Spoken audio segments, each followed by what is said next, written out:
विजयनगर साम्राज्य मध्यकालीन दक्षिण भारत का एक साम्राज्य था। इसके राजाओं ने 310 वर्ष राज किया। इसका वास्तविक नाम कर्नाटक साम्राज्य था। इसकी स्थापना हरिहर और बुक्काराय नामक दो भाइयों ने की थी। पुर्तगाली इसे बिस्नागा राज्य के नाम से जानते थे। इस साम्राज्य पर राजा के रूप में 3 राजवंशों ने राज्य किया। विजयनगर साम्राज्य का राजनीतिक इतिहास। 1. संगम वंश। हरिहर प्रथम ने अपने भाई बुक्काराय के सहयोग से विजयनगर साम्राज्य की स्थापना की। उसने धीरे धीरे साम्राज्य का विस्तार किया। होयसल वंश के राजा बलाल की मृत्यु के बाद उसने उसके राज्य को अपने राज्य में मिला लिया। 1353 में हरिहर की मृत्यु हो गई। बुक्काराय ने गद्दी पर बैठते ही राजा की उपाधि धारण की। उसका पूरा समय बहमनी साम्राज्य के साथ संघर्ष में बीता। 1379 को उसकी मृत्यु हुई। वह सहिष्णु तथा उदार शासक था। हरिहर द्वितीय बुक्काराय की मृत्यु के उपरांत उसका पुत्र हरिहर द्वितीय सिंहासनारूढ़ हुआ तथा साथ ही महाराजाधिराज की पदवी धारण की। इसने कई क्षत्रियों को जीतकर साम्राज्य का विस्तार किया। 1404 में हरिहर द्वितीय कालकवलित हो गया। अरब यात्री अब्दुल रज्जाक भी उसी के शासनकाल 1443 में आया था, जिसके विवरणों से विजयनगर राज्य के इतिहास के बारे में पता चलता है। अब्दुल रज्जाक के तत्कालीन राजनीतिक स्थितियों का वर्णन करते हुए लिखा है, यदि जो कुछ कहा जाता है वह सत्य है, जो वर्तमान राजवंश के राज्य में 300 बंदरगाह हैं, जिनमें प्रत्येक कैलिकट के बराबर है। राज्य 3 मास 8 यात्रा की दूरी तक फैला है। देश की अधिकांश जनता खेती करती है।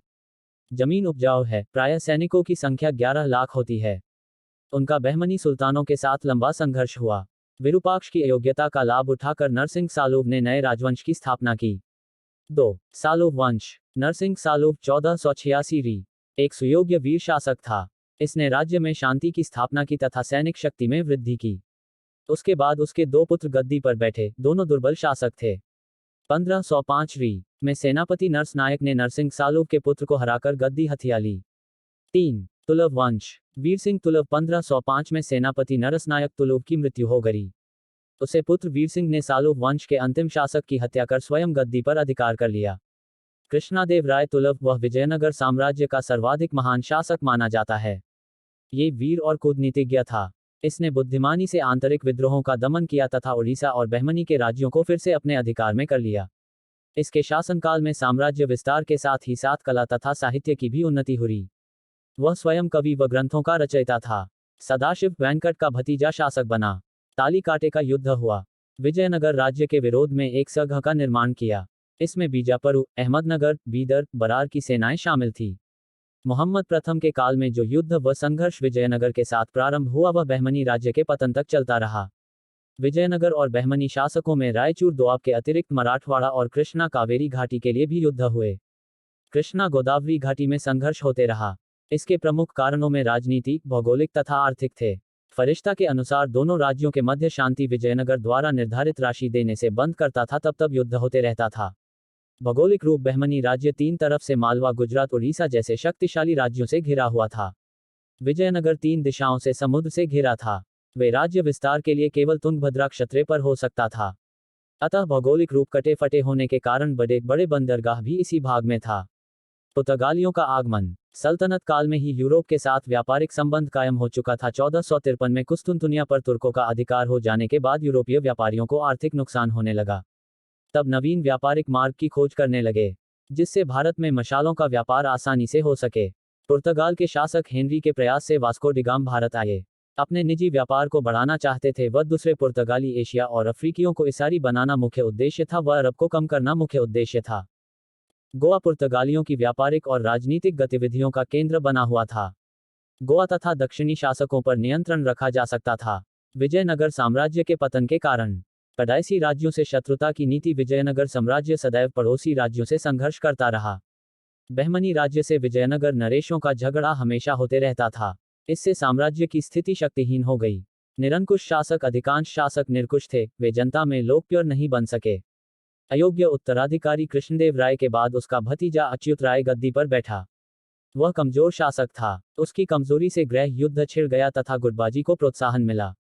उड़ीसा बीजापुर के आक्रमण। जिन दिनों विजयनगर साम्राज्य गृह युद्ध में लिप्त था, उन्हीं दिनों उड़ीसा के राजा प्रतापरुद्र गजपति तथा बीजापुर के शासक इस्माइल आदिल ने विजयनगर पर आक्रमण कर दिया। गजपति हारकर लौट गया, पर आदिल ने रायचूर और मुदगल के किलों पर अधिकार जमा लिया। गोलकुंडा तथा बीजापुर के विरुद्ध सैनिक अभियान। इस अभियान से दक्षिण की मुस्लिम रियासतों ने एक संघ बना लिया। इनसे विजयनगर की सैनिक शक्ति कमजोर हो गई। बन्नीहट्टी का युद्ध तथा विजयनगर साम्राज्य का अंत। तालीकोट के पास हट्टी में मुस्लिम संघ तथा विजयनगर साम्राज्य के मध्य युद्ध हुआ। इससे रामराय मारा गया। इसके बाद विजयनगर साम्राज्य का अंत हो गया। बीजापुर व गोलकुंडा के शासकों ने धीरे धीरे उसके राज्य को हथिया लिया। बहमनी राज्य की स्थापना। बहमनी राज्य की स्थापना दक्षिण भारत में मोहम्मद तुगलक के खिलाफ विद्रोह से हुई। 1347 में हसन गंगू अलाउद्दीन बहमन शाह के नाम से गद्दी पर बैठा और दक्षिण में मुस्लिम राज्य की नींव रखी। यह मुस्लिम राज्य भारत में बहमनी राज्य के नाम से प्रसिद्ध हुआ। बहमनी राज्य के शासक अलाउद्दीन हसन बहमन शाह। 1347 में सरदारों ने हसन गंगू को अबल मुजफ्फर अलाउद्दीन बहमन शाह के नाम से सुल्तान घोषित किया। गुलबर्गा में अपनी राजधानी स्थापित की और उसका नाम हसनाबाद रखा। मोहम्मद शाह प्रथम। वह एक कुशल संगठक था। मोहम्मद शाह प्रथम बहमनी राज्य का महान शासक हुआ। तेलंगाना गोलकुंडा के किले को छीन लिया और 22 लाख रुपए क्षतिपूर्ति की राशि भी वसूल लिया। 1373 में उनका देहांत हो गया। मोहम्मद शाह की मृत्यु के बाद उसके दो पुत्र गयासुद्दीन तथा शमसुद्दीन एक एक करके गद्दी पर बैठा। फिराज शाह की उपाधि धारण करके वारंगल तथा विजयनगर को पराजित किया था। ताजुद्दीन फिरोज शाह बहमनी राज्य का सुल्तान था। वह कला प्रेमी तथा साहित्यकार था जो अनेक भाषाओं का ज्ञाता था। वह विद्वानों का संरक्षक था। अहमद शाह। 1422 में फिरोज शाह का भाई अहमद शाह गद्दी पर बैठा। अहमद शाह के समय में गुलबर्गा विद्रोह तथा षड्यंत्रों का केंद्र बन गया। उसने गुलबर्गा को हटाकर बीदर को अपनी राजधानी बनाया। उसने वारंगल पर चढ़ाई कर उसे हस्तगत कर लिया। उसने काकतीय राज्य को भी जीत लिया था। विजयनगर से उसने कर वसूल किया। उसने गुजरात तथा कोंकण के सामंतों को भी पराजित किया। 1435 में उसका देहांत हो गया। अलाउद्दीन द्वितीय। अहमद शाह के बाद उसका पुत्र अलाउद्दीन द्वितीय सिंहासनारूढ़ हुआ। उसने कोंकण पर चढ़ाई की, परिणामस्वरूप कोंकण के शासक के अधीनता स्वीकार कर ली। उसके भाई ने विद्रोह कर रायचूर तथा बीजापुर उससे छीन लिया। सुल्तान ने उसे उस विद्रोह के लिए क्षमा कर दिया तथा उसे रायचूर दे दिया। उसके समय में दक्षिणी तथा विदेशी मुसलमानों पर पारस्परिक विरोध आकाश छू रहा था। अलाउद्दीन द्वितीय ने साहस के साथ विजयनगर पर आक्रमण किया तथा उसे कर देने के लिए बाध्य किया। हुमायूं। हुमायूं की मृत्यु के दक्षिण में नीरों के नाम से जाना जाता था। वह विद्वान था पर निर्दयी तथा क्रूर था। अमीर उसकी क्रूरता से भयभीत रहते थे। निजाम शाह। हुमायूं समय निजाम शाह 8 वर्ष का था। उसे ही गावान ने गद्दी पर आसीन किया। निजाम की माता उसकी संरक्षिका थी। उसने अपने पति द्वारा दंडित किए गए सारे व्यक्तियों को छोड़ दिया। उस पर अवसर देखकर तेलंगाना के शासकों ने चढ़ाई कर दी, पर उसने बुद्धिमानी तथा वीरता से उन्हें खदेड़ दिया। इसी समय उसने बहमनी को हराया तथा गुजरात पर कब्जा कर लिया। 1463 में निजाम शाह की मृत्यु हो गई। मोहम्मद शाह तृतीय। निजाम शाह के निधन के बाद चाचा मोहम्मद शाह तृतीय के नाम से गद्दी पर बैठा। उसने अलना का प्रदेश संगमेश्वरम राजा से छीन लिया। विजयनगर तथा उड़ीसा पर भी आक्रमण किया। वहां लूट में हाथियों के साथ अपार धन मिला। उसके शासनकाल में महमूद गवां के हाथों पूरी शक्ति केंद्रित थी। महमदू गवां बहमनी राज्य का प्रतिभाशाली प्रधानमंत्री था। वह पहले मिलानी रेरान का रहने वाला था। वह एक व्यापारी के रूप में गुलबर्गा आया था। अपनी योग्यता और कुशलता के बल पर वह प्रधानमंत्री के पद तक पहुंच गया। उसने दक्षिण में विदेशी अमीरों के झगड़ों को शांत किया। बहमनी राज्य के पतन के कारण। विलासी शासक। बहमनी राज्य के शासक प्रायः विलासी थे। वे सुरा सुंदरी में डूबे रहते थे। विजयनगर के साथ निरंतर संघर्ष के कारण प्रबंध पर विचार करने के लिए उन्हें अवसर नहीं मिला। दक्षिण भारत तथा विदेशी अमीरों में संघर्ष। इस संघर्ष ने बहमनी राज्य को दुर्बल बना दिया।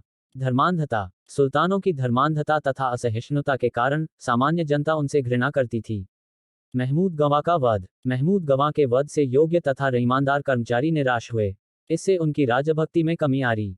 महमूद गवां की हत्या बहमनी राज्य के लिए एक ऐतिहासिक घटना थी, क्योंकि उसकी हत्या के पश्चात बहमनी राज्य का पतन आरंभ हो गया। कमजोर शासक। महमदू शाह कमजोर शासक था। उत्तराधिकारी के सुनिश्चित नियम नहीं थे तथा राजकुमारों के सही प्रशिक्षण की व्यवस्था भी नहीं थी। अतः उपर्युक्त कारणों से बहमनी राज्य का पतन हो गया। बहमनी राज्य का योगदान। स्थापत्य कला। सुल्तानों ने अपने शासनकाल में अनेक भव्य भवनों का निर्माण करवाया। गुलबर्गा तथा बीदर के राजमहल, गेसुद्राज की कब्र, 4 विशाल दरवाजे वाला फिरोज शाह का महल, मोहम्मद आदिल शाह का मकबरा, जामा मस्जिद, बीजापुर की गोल गुंबद तथा बीजापुर सुल्तानों के मकबरे स्थापत्य कला के उत्कृष्ट नमूने हैं। गोल गुंबद को विश्व के गुंबदों में श्रेष्ठ माना जाता है। गोलकुंडा तथा दौलताबाद के किले भी इसी श्रेणी में आते हैं। इस स्थापत्य कला में हिंदू, तुर्की, मिस्री, ईरानी तथा अरबिक कलाओं का सम्मिश्रण है। साहित्य संगीत। बमहनी के सुल्तानों ने साहित्य तथा संगीत को प्रोत्साहित किया। ताजुद्दीन फिराज शाह स्वयं फारसी, अरबी और तुर्की भाषाओं का विद्वान था। उसकी अनेक हिंदू रानियां भी थी। वह प्रत्येक रानी से उसी की भाषा में बोलता था। मोहम्मद शाह तृतीय तथा उसका वजीर महमूद गवा एक विद्वान था। उसने शिक्षा का प्रचार किया, विद्यालय तथा पुस्तकालय खोले। इसके निजी पुस्तकालय में 3000 पुस्तकें थीं। उसके 2 ग्रंथ अत्यधिक प्रसिद्ध हैं। विजयनगर साम्राज्य मध्यकालीन दक्षिण भारत